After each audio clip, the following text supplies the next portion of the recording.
জন্য দিয়ে দিলাম তেল, তেজপাতা, দারুচিনি, এলাচি,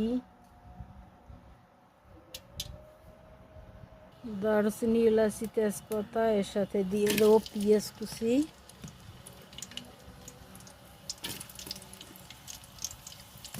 পেঁয়াজ ভাজা ভাজা হয়েছে। এবার দিয়ে দেব পোলাওয়ের চাল,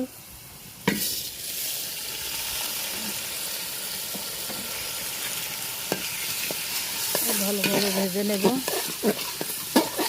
সাথে দিয়ে দেব পরিমাণ মতো লবণ,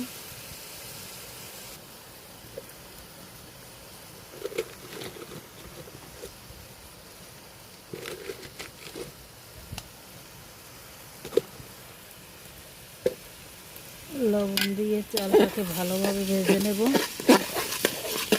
ভাজতে ভাজতে যখন চালের ঘ্রাণ বের হবে তখন পর্যন্ত ভাজবো।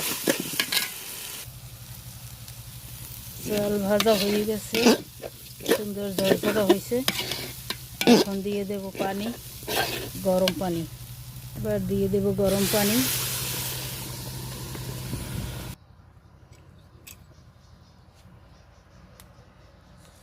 দিয়ে দিলাম 1 কাপ দুধ, 1 চা চামচ চিনি, 1/2 চা চামচ টেস্টিং সল্ট। এবার ঢেকে একটু জোরে রান্না করে নেব। পানি ফুটে উঠলে ঢেকে দিলাম। পানি ফুটে উঠে টেনে গেছে, এখন কিছু সময় তুলে রাখবো চুলা থেকে।